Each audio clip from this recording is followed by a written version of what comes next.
तो वो कंसिस्टेंसी कैसे बरकरार रही है, ये एक मूल मंत्र दीजिए। हमारे शरीर में दो पेट है, ये जो भोजन हजम करता है, ये जो ज्ञान हजम करता है।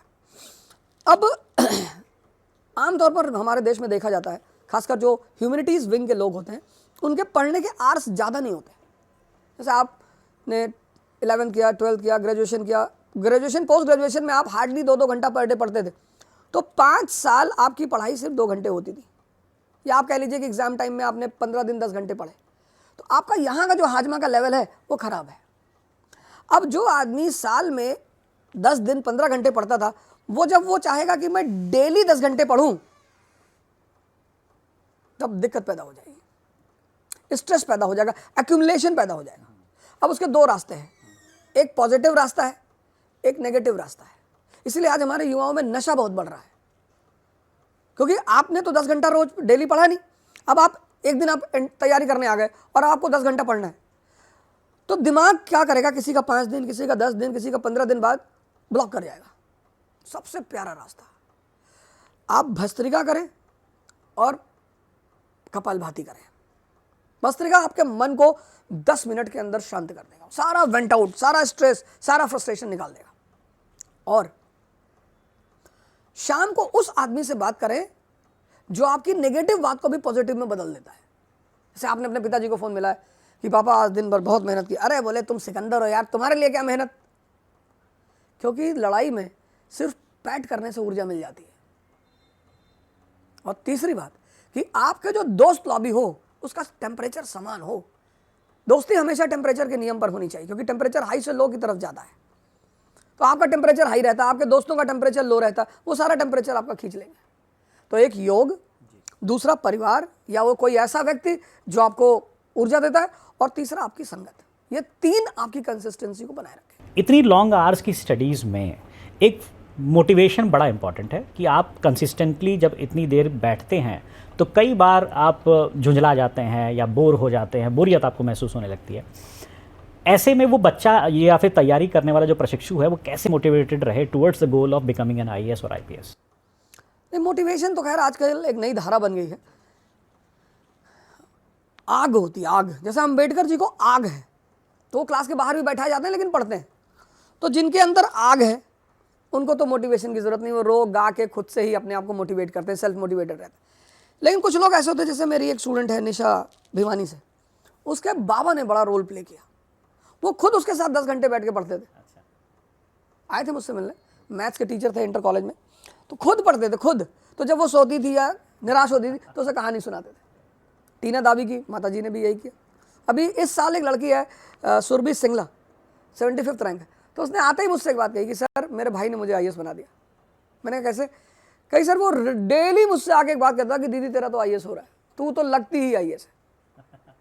तो ये सारे होते हैं अप्रोच मोटिवेशन के। तब भी जैसे लॉन्ग आवर्स ऑफ स्टडीज़ होता है, क्या आपका बॉडी पोस्चर या फिर पढ़ने का तरीका उस पर भी फ़र्क पड़ता है? बिल्कुल पड़ता है, बिल्कुल पड़ता है। जैसे कुछ लोगों को मैं देखता हूँ लेट जाते हैं पढ़ते पढ़ते, वो बिल्कुल नहीं करना चाहिए। आज के ज़माने में सबसे अच्छा तरीका है कि आप एक डाइस खरीद लें और कुछ समय तक खड़े होकर पढ़ें। जैसे टीचर्स डाइस लेकर पढ़ाते हैं, ऐसे आप डाइस ले लें और डाइस पर खड़े होकर पढ़ें। आप बैठे ही ना, तो जो आदमी खड़ा है उसको नींद आने की कोई संभावना ही नहीं है। दूसरी बात मैं ये कहूँगा कि हर आदमी को तैयारी के वक्त या किसी बड़े गोल के वक्त जीवनी और ऑटोबायोग्राफीज पढ़नी चाहिए, क्योंकि हर महान आदमी का अचीवमेंट संघर्षों के पीछे छुपी होती है। तो जब हम क्लास में पनिशमेंट पाते हैं, तो जब एक आदमी पनिशमेंट पाता है तो हम बहुत दुखी होते हैं।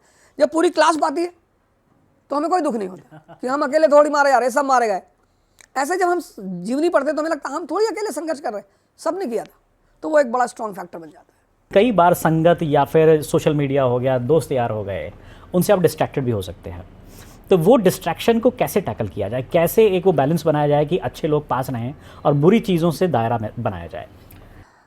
मेरे एक स्टूडेंट है, मैं अब नाम तो नहीं लूँगा, आईपीएस है कर्नाटक कैडर की।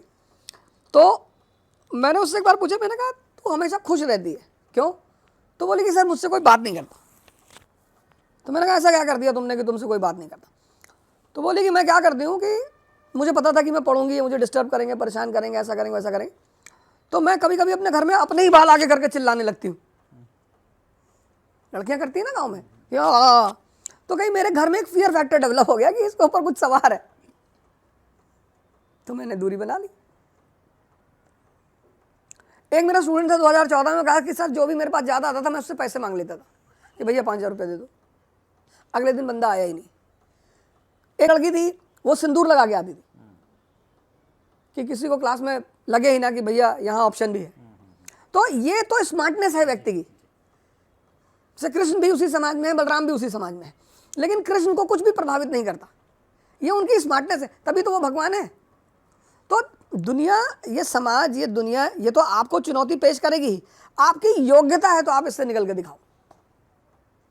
तो वो पर व्यक्ति की योग्यता और पर व्यक्ति की परिस्थिति पर निर्भर करेगा। एक चुनौती है मोबाइल फ़ोन, और ये ऐसी चुनौती है, मैं चुनौती इसलिए कहूँगा, सिर्फ यही नहीं कि आप सोशल मीडिया और करते हैं या नेटवर्किंग करते हैं, आप बहुत सारी आवश्यक चीज़ें भी करते हैं, है ना।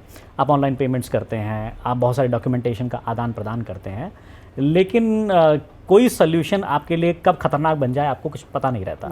ऐसे में आप बच्चों को क्या एडवाइस देंगे, specially on the usage of mobile phones? नहीं, मोबाइल फ़ोन तो आज के ज़माने में जहर बनता जा रहा है। आप जब भी मुझे क्लास में देखेंगे, मैं मोबाइल फ़ोन लेकर नहीं जाता। मंदिर में क्लास लेते वक्त, मतलब जो खास जगह है, मैं मोबाइल लेकर नहीं जाता। मैं भी इसका शिकार हो चुका हूँ कोरोना के टाइम में। ये जो कोरोना के टाइम में नौजवान क्रांति मैंने शुरू की, वो उसका परिणाम ही यही था, कुछ काम ही नहीं था तो मोबाइल लेके बैठने। फिर मुझे एहसास हुआ कि ये तो कुछ ज़्यादा ही मेरे सर पे सवार होता जा रहा है। तो फिर मैंने एक क्रिएटिव काम करना शुरू कर दिया कि हम कहानी सुनाएंगे हिस्ट्री की। तो आप ये बना लें कि आप ये डिसाइड कर लें कि मुझे मोबाइल किन अवसरों पर छूना है, और जितने भी लोग तैयारी करते हैं वो एक नंबर ऐसा रखें जिसमें 4 नंबर से ज़्यादा ना हो। एक उनके माँ बाप और एक दो जो विशेष लोग हैं, वो 24 घंटा ऑन रखें। बाकी दूसरे नंबर को सिर्फ समय समय पर ऑन करें। अभी और लॉकडाउन की वजह से ऑनलाइन मीडियम्स ऑफ स्टडीज़ बहुत बढ़ गए हैं। पढ़ने के लिए आप ग्रेजुएशंस भी ऑनलाइन या हाइब्रिड मॉडल्स में हो रही है, लेकिन तब भी कुछ जगहें ऐसी हैं जो ऑफलाइन क्लासेस चल रही हैं। तो कंपैरेटिवली अगर देखा जाए तो ऑफलाइन वाले को ऑनलाइन से वाले से ज़्यादा कम फ्री टाइम मिल रहा है। ऐसे ऑफलाइन बच्चों के लिए जो ऑफलाइन स्टडीज़ कर रहे हैं, वो टाइम मैनेजमेंट के लिए आपसे टिप्स मांगना चाहते हैं, तो वो टिप्स आप उनको कैसे देंगे कि वो टाइम मैनेज कर पाएँ? आप 10 घंटे निकाल दीजिए, सोना, खाना पीना, मंजन, ब्रश वगैरह वगैरह। अब आपके पास बचे 14 घंटे। अब सारा खेल आपको इस 14 घंटे में करना है। 10 घंटे तो आप टच ही नहीं कर सकते, ओके, ऐसा तो हो नहीं सकता आप बिना नींद के रह जाएं। तो 10 घंटे आपने अलग कर दी, 14 घंटे बचे। 14 घंटे में आप देखिए कि आपकी ऑफलाइन संस्था कितनी देर चलती है। 4 घंटे चलती है मान लीजिए, तो फिर 4 घंटे उधर निकल गए, या 6 घंटे चलती है तो 16 घंटे निकल गए। अब 16 घंटा निकलने के बाद आपके पास बचा 8 घंटा। 8 घंटे में आप एक कोई सब्जेक्ट पर, जैसे आपने जीएस की कोचिंग ज्वाइन कर ली, 3 घंटे की क्लास और 3 घंटे का रिवीजन, तो भी 2 घंटा ऐसा बचेगा जिसमें आप अपने लिए कुछ कर सकते हैं। ऐसा डायग्राम बनाएं कि मेरे पास ओरिजिनल समय कितना बच रहा है सब कुछ करने के बाद। तो आप 10 घंटा पहले ही निकाल दें। 6 घंटा आपके इंस्टीट्यूट ने ले लिया, 16 घंटा। 16 घंटे के बाद बचा 8 घंटा। तो अब आप एक काम करें, आप एक कोई चीज़ ज्वाइन कर लें, ऑप्शनल ज्वाइन कर लें। 3 घंटे वहाँ पढ़ लीजिए और 3 घंटे आप प्रैक्टिस कर लीजिए, और 2 घंटे आप बैडमिंटन खेलना चाहें, आप जिम जाना चाहें, आप ये कर सकते हैं। अवध जी, हो सकता है कि इस सवाल का जवाब रिपीटेटिव हो, लेकिन चूंकि यूपीएससी का सिलेबस बहुत बड़ा होता है, बहुत बड़ी परीक्षा माना जाता है, भारत की टॉप मोस्ट, आपके टैलेंट को, आपके टेम्परामेंट को, आपके व्यक्तित्व को, पर्सनैलिटी को जज करने वाली परीक्षा को इसको माना जाता है। तो ऐसे में इस परीक्षा की तैयारी को आसान कैसे बनाया जा सकता है? वो एक मॉडल, वो एक एल्गोरिथम, वो एक फ्लो चार्ट ज़रा बच्चों को बताइए। इस परीक्षा में अगर 2 चीज़ पर कमांड कर लिया जाए, ये परीक्षा सिर्फ उन्हीं लोगों के लिए संकट है जिनको ये नहीं पता है कि भीष्म पितामह के सामने किसको खड़ा करना है। इसलिए इस फील्ड में कोचिंग का बड़ा महत्व है। महाभारत के वॉर में 2 लोग हैं, एक प्रोफेसर द्रोणाचार्य और एक कोच कृष्ण। तो हर स्टूडेंट को इस परीक्षा में भीष्म पितामह, द्रोणाचार्य, कर्ण का सामना करना पड़ता है, लेकिन वो जो कोच है आपका, वो बता देगा कि शिखंडी को सामने खड़ा कर दो। इस परीक्षा में फिर सिर्फ व्यक्ति पहला काम जहां पे बेसिक फॉल्ट लोग करते हैं वो है एनसीईआरटीज,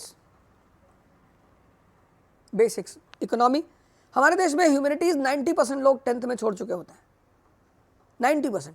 तो उन्हें पता ही नहीं होता कि ह्यूमैनिटीज का इंपॉर्टेंस क्या है। बिना ज्योग्राफी को समझे आप इकोनॉमी को प्रमोट नहीं कर सकते। अब आप कश्मीर में आइसक्रीम की फैक्ट्री लगा देंगे तो आपका धंधा कोलैप्स कर जाएगा। तो बेसिक्स पहला काम कर ले, बेसिक्स को लाइन बाय लाइन क्लियर कर ले, वर्ड बाय वर्ड क्लियर कर ले। अब आपको जीडीपी समझ में आती है कि जीडीपी क्या होता है, तो आप भारत की जीडीपी 1950 में चेक कर लीजिए, आप भारत की जीडीपी 1991 में चेक कर लीजिए, और फिर 2022 में एक ग्राफ बना लीजिए। अब आपको पता चलेगा कि हम चले थे 3% से, हम पहुंचे 9% पे, और आज हम फिर पहुंच गए 2%। सारे फैक्टर्स नोट डाउन कर लिए, क्योंकि जीडीपी तो आपको पता ही क्या होती है ना, तो कहां कहां सेटबैक हुआ वो नोट डाउन कर लिए। पिक्चर बनाना शुरू करिए, पिक्चर पढ़िए मत, पिक्चर बनाना शुरू करिए। तो जितने लोगों ने पिक्चराइज करना शुरू कर दिया उनके लिए परीक्षा आसान हो गई। आपने बताया कि अभी गुरु की, एक कृष्ण की बड़ी आवश्यकता होती है। क्या सेल्फ स्टडी से यूपीएससी क्लियर करना पॉसिबल है? बहुत लोग करते हैं। अभी इस बार एक लड़का रमनीक गौतम, मुजफ्फरनगर का गांव का लड़का, सेल्फ स्टडी में ये था कि उसने यूट्यूब का बड़ा सहारा लिया, लोगों से बड़ा सहारा लिया। डायरेक्शन का खेल है। एकलव्य को समझ में आ गया था करना क्या है। टीचर आईएएस नहीं बनाते। 105 लोगों को द्रोणाचार्य पढ़ा रहे थे, 100 कौरव 5 पांडव, उसमें एक ही आईएएस बना, अर्जुन। तो टीचर क्या करता है, डायरेक्शन देता है, उसमें जो उस टेम्परामेंट के लोग हैं वो उसको पकड़ लेते हैं। जैसे मैं बड़ी सारे सेमिनार में कहता हूं कि पढ़ना ही नहीं है, तो उसे बहुत कम लोग आगे पूछते हैं कि फिर करना क्या है। तो पढ़ने नहीं का मतलब यह है कि जब आप किसी चीज को पढ़ते हैं तो किसी चीज को, जैसे एक बड़ा छोटा सा एग्जांपल है कि इन्फेंट नेशन और नेशन इन क्राइसिस, इनको पीस और स्टेबिलिटी चाहिए होता है ग्रोथ एंड डेवलपमेंट के लिए। इन्फेंट नेशन यानी जो राष्ट्र पैदा हुआ, या जो राष्ट्र क्राइसिस में, जैसे पाकिस्तान अभी क्राइसिस में है, तो ऐसे राष्ट्रों को पीस और स्टेबिलिटी चाहिए होती है। अब 1947 में हम पैदा हुए तो नेहरू जी ने पंचशील अपनाया, पीसफुल को एग्जिस्टेंस। अब ये एक फॉर्मूला है। अब साउथ कोरिया भी है, इंडिया भी है, जर्मनी भी है, ये सारे लोग पैदा हुए फिर एक डायरेक्शन में ऊंचे बढ़ते रहे। पाकिस्तान कैसे कोलैप्स कर गया? क्योंकि पैदा हुआ और पैदा होते ही अटैक कर दिया। उसने उस फॉर्मूले को वर्ण नहीं किया।